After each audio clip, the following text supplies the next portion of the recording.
Welcome to a Wiser Retirement podcast. Before we get started with the episode, I want to tell you about a new ebook available on our website called Buyer Beware. Why do they keep trying to sell you that annuity? This ebook covers the various types of annuities, negatives to owning annuities, and better investment alternatives to annuities. To download this ebook, you can click the link in the episode notes or go to wiserinvestor.com and you'll find it at the bottom of the page. Now on to today's episode.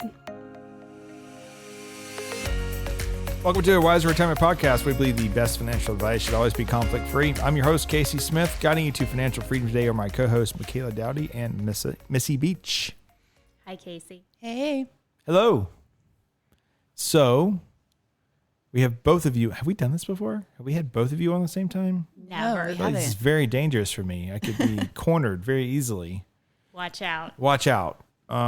Today, we're going to talk about the very sensitive topic of divorce and how finances affect divorce. Missy, you're a certified divorce Financial analyst. CDFA. CDFA. Good. We have a whole new website just for you now. I know. Thank you. I know, right? Appreciate that. I don't even get my own website, I don't think. What the heck? You get pilots. You get business owners. I know, but it has all of this, just a divorce page just about you. I mean, This is okay. super high profile. That's awesome. Man. I don't know what I did. I got to know the right people around here. Talk to someone. So, Missy, your marriage experience is 23 years. Yes, sir. That's impressive. 23 years and running. Yeah. 2 boys. Going strong. Mm-hmm. All good. One in college. One in college, one in high school. So this is not really applicable to me, but I talk a lot about it with my clients. Yes. So Michaela is about to get married. We post this on April 24th. You'll be getting married when? April 22nd. 22nd. So there's nothing you can say on this podcast that will alter how anyone feels about you getting married on the 22nd. True. Michaela will be a married woman. I love it. Already locked in. That's right. So I guess, there's a couple of ways we can take this. One is you're about to get married. So you think about combining of accounts. Dave Ramsey always talks about your money gets married too, just like you're physically getting married, but your money gets married.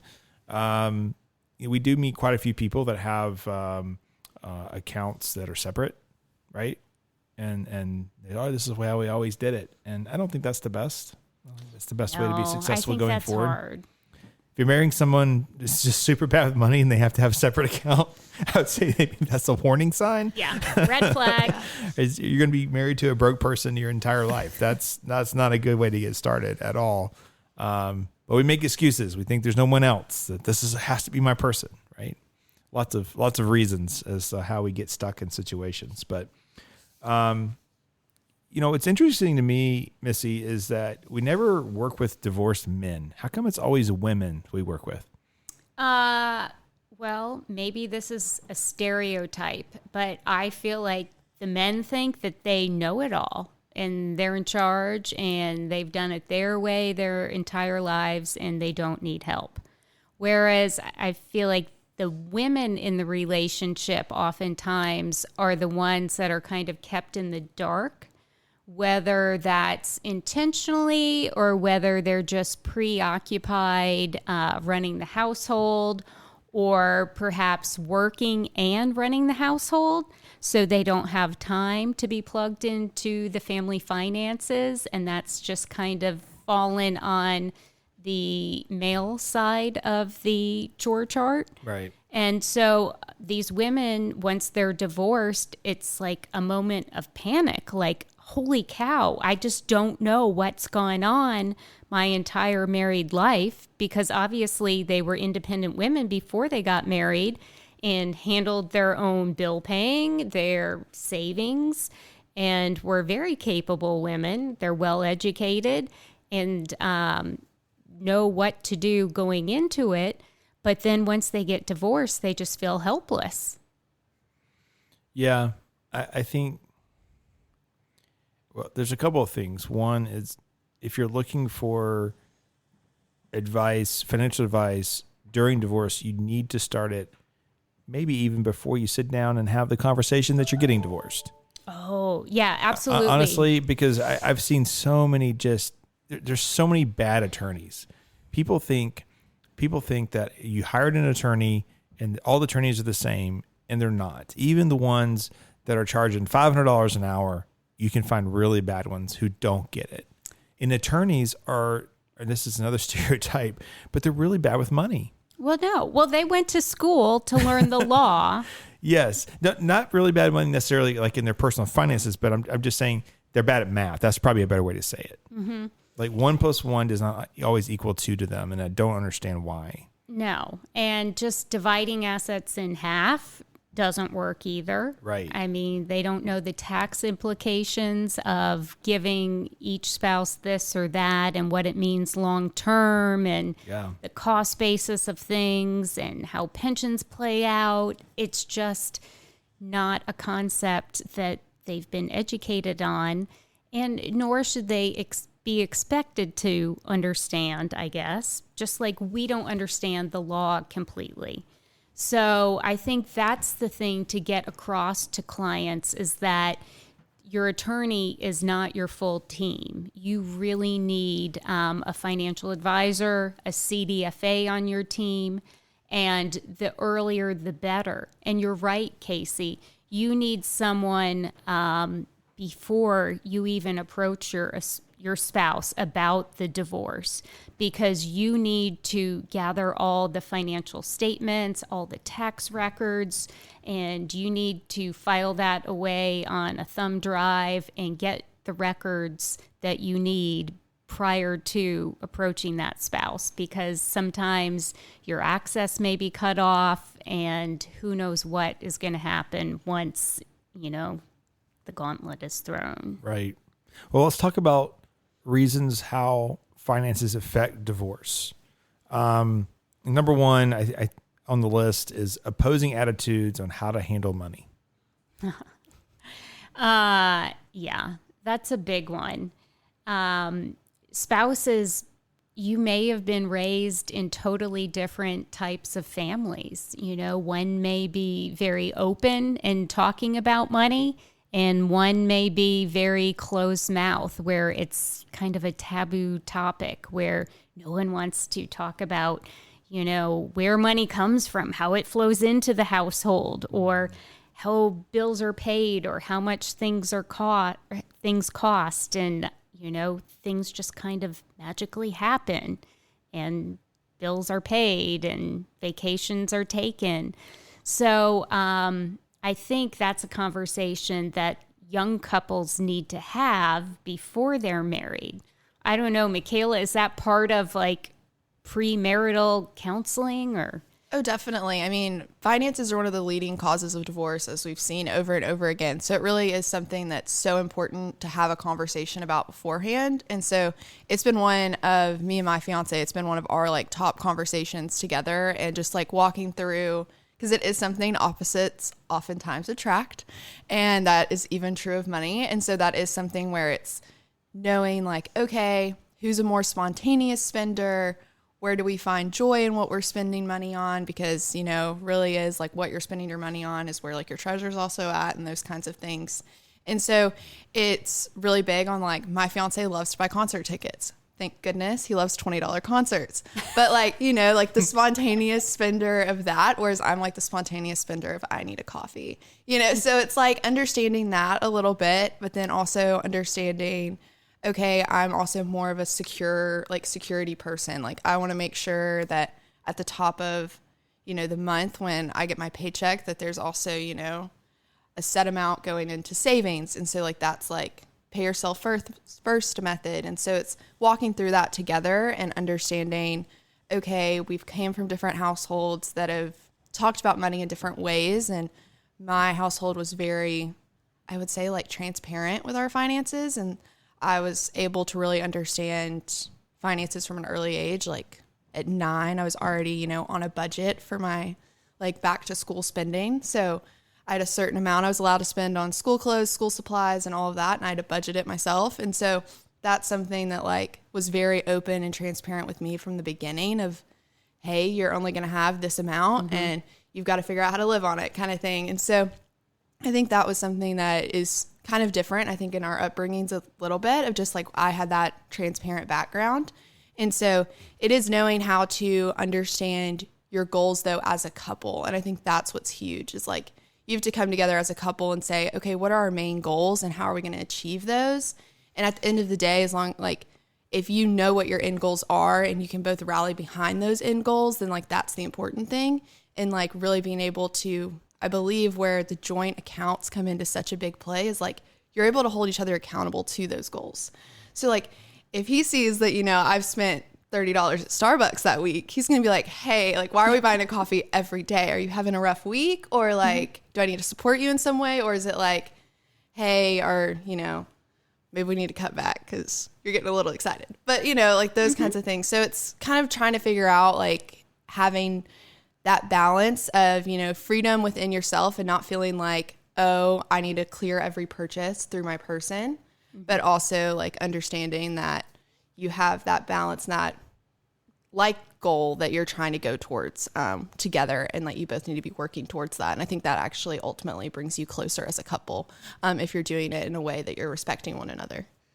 That's a really good point, or a really good reason to have a joint account, is that it encourages communication and like, why are you making these purchases? Is there like an underlying reason? And is there something I can do to support you? So I love that takeaway from it. And I might add that I know Michaela has already done her long-term financial plan. So last week she sat down and did her and Drew's long-term financial plan. So going into the marriage, everything is very intentional, and they have a plan for savings and retirement goals. So I think that one's getting off on the right foot. That's impressive.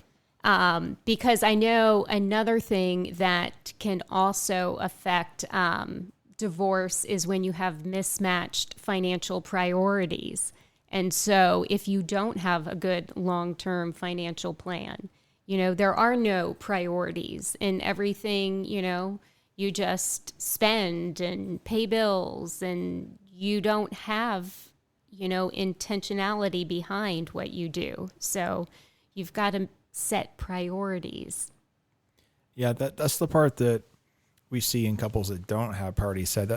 That's why we work in family goals and legacy planning into our financial planning process, is to help get people on the same path. And you know, I've had meetings that we didn't get into any numbers. It was just really hashing out how people feel differently about finances or the goals or money. Mm-hmm. You know, husband wants to spend. A wife wants to know that there's a safety net, right? And so you have to kind of talk to both of them in their own language to get them to understand in the middle. So probably finance with the counseling minor, psychology minor point, yeah. would be something very useful. I mean, people joke about that, but I feel like I'm able to do it from 23 years of experience working with 400 plus families.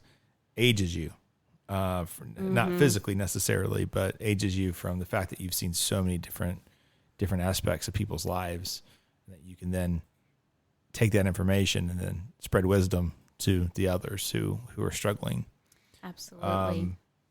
I think, you know, we talk about this almost every episode, but credit card debt, you know, you just can't, it's like cancer in a relationship, right? Yeah, it is. And, you know, when clients come in with credit card debt, it's funny because we talk about, you know, you're too rich to have this much debt. And I'll ask clients, you know, like, well, where did this debt come from? How did you rack this up? And so many times, you know, I'd say maybe 8 times out of 10, they don't know. They don't have a good answer. You know, sometimes it's not medical debt. Yeah, sometimes it's medical debt. Sometimes it might be like home renovations, or there'll be a solid answer. But more often than not, like, they just don't know. They're like, oh, it just happened. Yeah. And so $20 at a time, probably. Yeah, But that's when there's an issue. And I think that's when couples get into trouble, when it just starts spiraling. And Well, it's interesting is to watch the dynamic, because they'll say, well, I have $5,000 on my card. How much is on your card? yes. I'm like, how do you not know that? And why is it his and her card? Yes, you exactly. know? That's Yeah. what gets me. I'm like, well, we just have a joint card that we use basically for everything, Right. pay it off every month. And so when it gets into this his and hers, you get the finger pointing. Yeah. And, you know, we talk about, well, let's pay him off. And there's a conversation, well, you know, I'll use my bonus to pay off my card. And, you know, Yeah. what are you going to do for your card? Your money needs to get married as well as you. Yeah, exactly. Yeah, that goes on to like, it's kind of a weird term, but financial infidelity.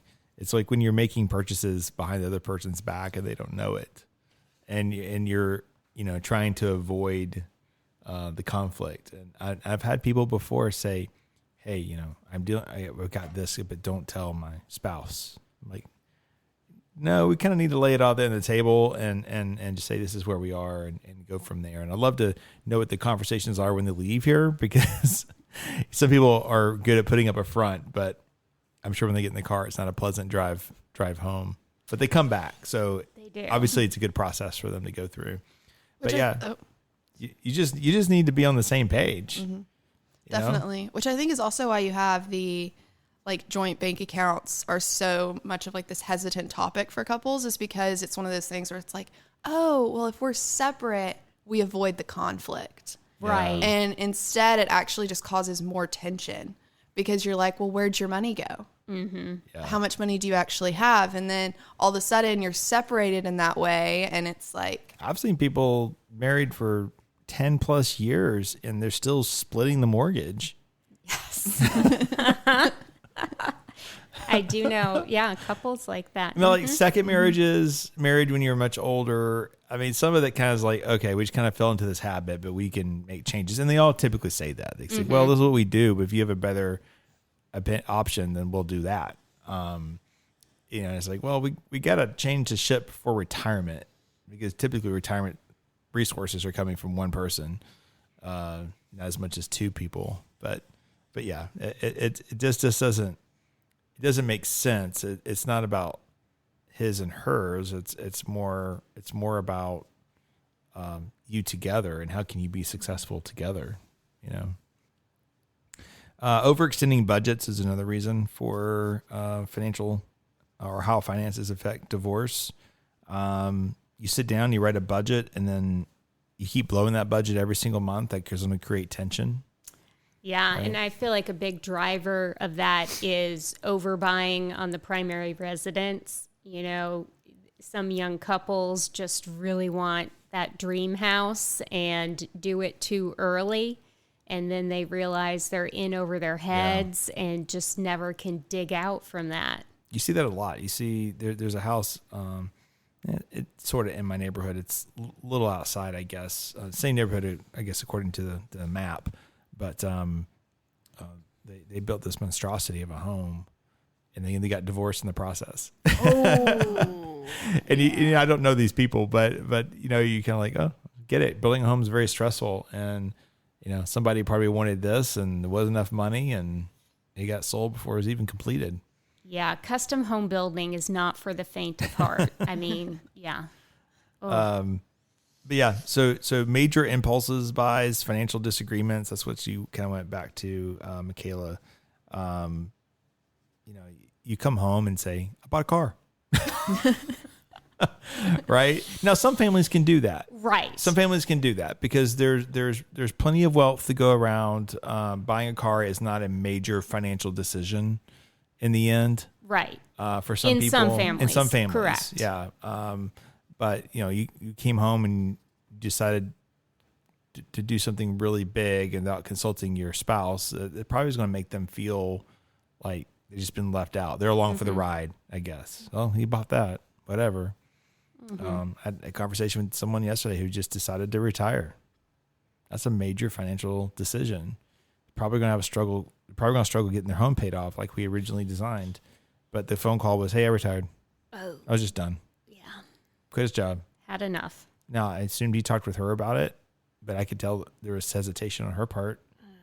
Yeah. Right. So, so you have to be, you have to understand that you marry somebody, you're doing this together. And if you're not going to do it together, just get divorced. Just kidding. Find somebody you can do it together with. You know, I mean, it's, I can't imagine living with that much tension. No, that would make your life miserable.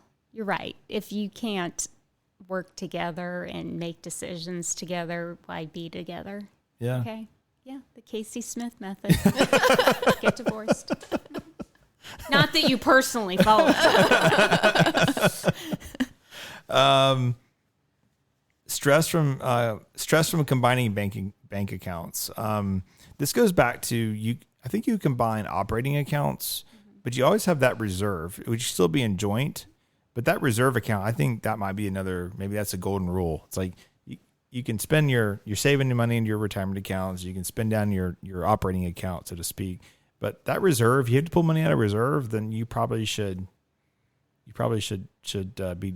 say, hey, we had to pull $7,000 out of savings this month. You know, someone needs to be on top of that. Yeah. Like, I find it stressful to be the one managing the finances in the family too.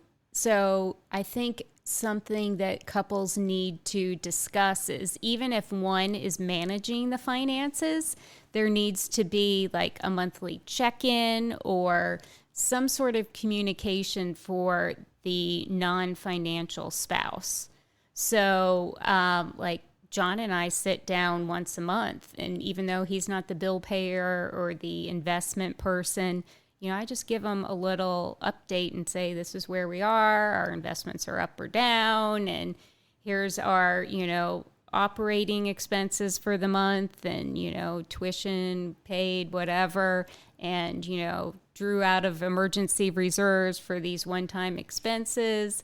Because otherwise I feel like, oh, the whole burden is on me, you know, and I'm the one stroking the big checks, and, you know, it's our money, but like, don't let one spouse carry that financial burden for the entire couple. You know, make sure everybody's clued in on where that is. And I think that takes a lot of stress out of it and keeps everybody, you know, with that same information. I've always heard people say, make it kind of a fun thing. You know, go to a nice restaurant, someplace quiet, yes. and say, here's public. Yeah, right.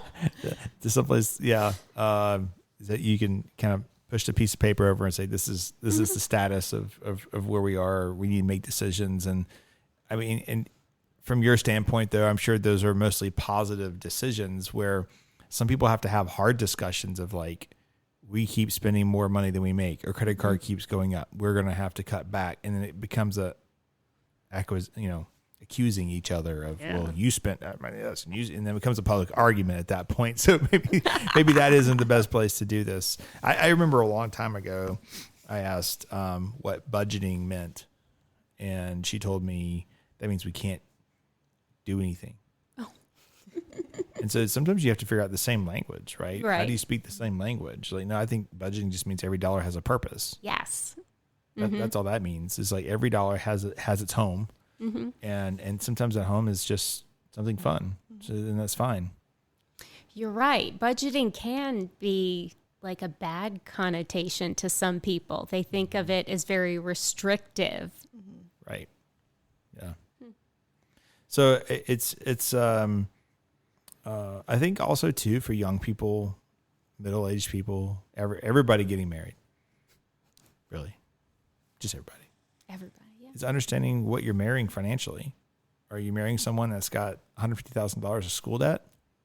Because that's a big bill to overcome. It doesn't mean that you don't marry the person. It just means that you have a game plan that you've established to say, well, we got to get rid of this. We're going to get rid of this together. Right. Because if you get married with nothing, any extra dollar you have is both of yours. Is how the court looks at it. Oh, It's not his and hers. If you're married, and you make $300,000, your wife makes $0, the court sees it as you make $150,000 each, right? It's equal. So that's how you have to look at it going forward. So how are you going to tackle that debt together?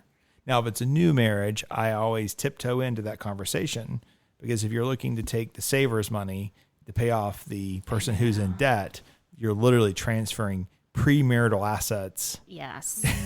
to pay off someone else's bill. So you have to kind of tiptoe into that and kind of have an idea of like, okay, does this look like this is legit, or are they here in front of me because this is not going to be, I mean, I remember a long time ago, I had a couple and they got themselves into a pickle with IRS, self-employed situation, not enough taxes paid. And I remember looking at them going, I'll get you out of the mess. It's going to take us a few months. We'll have to write some letters. We're going to get through this. If you guys get divorced over this, I quit. Because I could see the tension it was creating. And that comment really caught them off guard. But they didn't get divorced. They're still happily married. And they're still, they've been clients here for very, very many decades now at this point. So ultimately, it's communication and tackling a problem together, no matter how you got there. Exactly. You want something different for yourself. It goes back to the theme: financial success is intentional. Intentional, yes. And just having random credit card statements show up and, oh, I bought this or I bought that, and there's no restraint. There's a problem, right? And it's definitely important to have the conversation of what does each person in the relationship feel towards debt? Because some people were raised where it's like, okay, yeah, we took out a loan for everything. We bought everything credit cards on, is a big deal. Yeah, bought everything on layaway, like the whole 9 yards. That's true. And so it is so important to understand, like, okay, are you a person who thinks like, I only want a mortgage as debt and I don't want to touch anything else and credit cards will be paid off immediately? Or are you someone who's, ready and willing to have extra debt lying around, have the credit card debt that rolls over to the next month, and, have the $45,000 car loan that you're paying $700 on a month? Like, what kind of spender or what kind of debt tolerance do you have? And as a couple coming together and finding your compromise, or seeing you're on the same page, and kind of figuring out what that number is for you, or what that debt is for you that you're comfortable with, and like having that established ahead of time before you're all of a sudden someone's just swiping the card for credit cards and you're like, what are you doing? Yeah. I think with younger people, they come in for validation a lot of times. They say, well, look at this, look at all this. And they're in great shape. I mean, much better shape than I was ever in their 20s. But they go, but our friends are doing so much more. And you have to get yourself out of the comparison game. You're going to have to say, no, your friends are probably have tons of debt. Yeah. Or they're starting to accumulate debt. They're living they're on their ski tips, they're on the little bit, spending too much money. And so you just have to stay within yourselves. Definitely. And then, if you can't keep up with people, then you got to change your social circle a little bit if it's becoming a problem. Yes, you're right. I feel like those young couples always ask, like, where do I stand compared to other people our age? And we always say, like, there is no average. There is right. There's no way to do that.